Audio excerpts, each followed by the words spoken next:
Çek.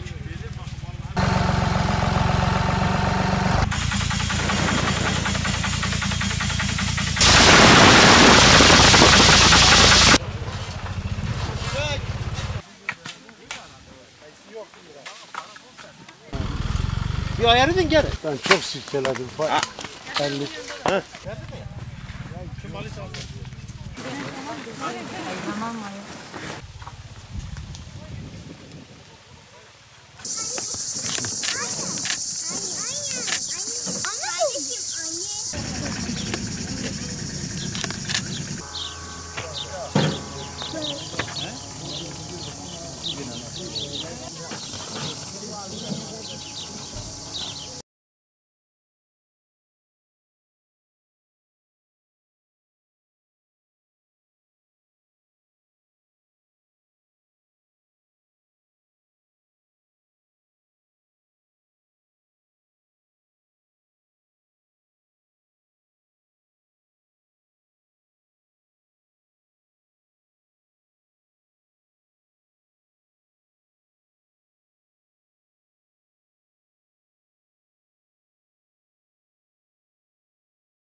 Kayısı ihracatında ilk 10 ayı geride bıraktık.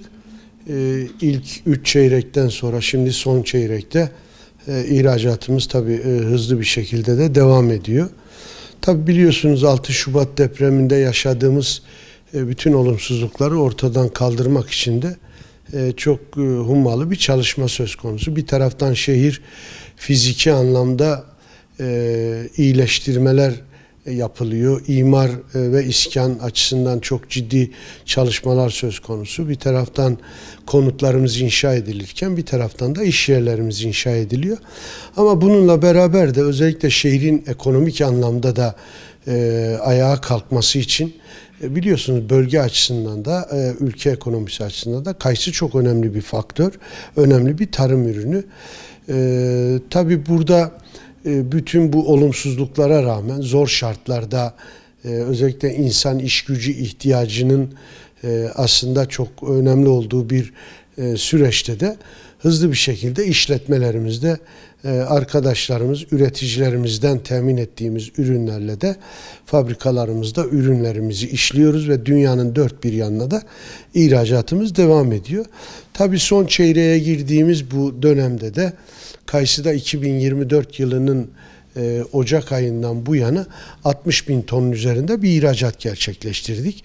Özellikle İsrail'in Orta Doğu'daki bu acımasız saldırılarına maruz kalan ülkelerde ciddi anlamda bir takım da sıkıntılar olmasına rağmen özellikle Orta Doğu'da ama kayısı ihracatımızı hızlı bir şekilde devam ettirmeye çalışıyoruz.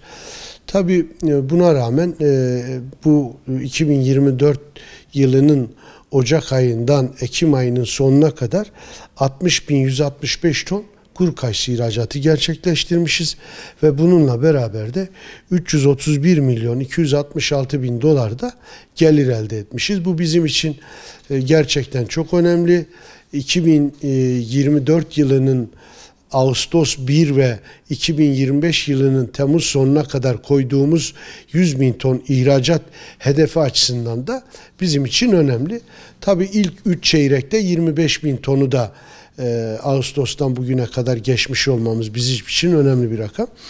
Ama kuru kayısı ihracatımız bir taraftan hızlı bir şekilde devam ederken de biliyorsunuz kayısı sadece kuru kayısı ihracatıyla aslında anılmaktan artık bir de biliyorsunuz kayısıdan elde ettiğimiz çekirdek ihracatımız da ciddi anlamda gündemde ve bu ay özellikle 600 tonun üzerinde sadece çekirdek ihracatı gerçekleştirmişiz. Ekim ayı içerisinde 626 ton çekirdek ihracatı yapmışız ve bunun karşılığında da 1.753.000 dolar da gelir elde etmişiz. Geçen yılki ihracat rakamlarımıza oranla da ikiye katlamış durumdayız. Özellikle çekirdek ihracatında. Tabii 10 aylık süre içerisinde de çekirdek ihracatımız geçtiğimiz yıllara göre gerçekten çok yüz güldürür rakamlar ortaya çıkarıyor. Hem ülke ekonomisine hem bölge hem de üreticimize ciddi anlamda katkı sağlamış oluyor. Burada da 4.000 tona yakın çekirdek ihracatı gerçekleştirmişiz. Bunun karşılığında da yaklaşık 12 milyon dolar da gelir elde etmişiz. Tabii bu rakamlar sevindirici rakamlar. Şehirde yaşanan büyük depremde yaşanan büyük travma ve büyük yıkıma rağmen bir tarım ürününün ülke ekonomisine sağladığı bu 500 milyon doların üzerindeki katkı hem bölgeye hem de şehre ciddi anlamda bir değer katıyor. Şehir bir taraftan fiziki anlamda iyileşirken bir taraftan da ekonomik anlamda kayısının ve yuyan ürünlerinin, kayısı çekirdeğinin de sunduğu bu katkıyla da ekonomik anlamda da şehir ayağa kalkmaya çalışıyor. Dolayısıyla burada yıl sonunda hedeflediğimiz, özellikle sezon sonu hedeflediğimiz 100.000 ton ihracatı da yakalamak için yoğun bir şekilde çalışacağız.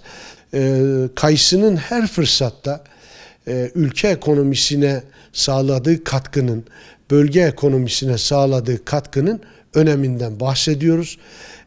Bugün Türkiye'nin tarım ürünlerinin 8,5 milyar dolara ulaştığı bir dönemde sadece bir ürünün bir şehirde ve bir bölgede 500 milyon doların üzerinde katkı sunmasını da önemsiyoruz.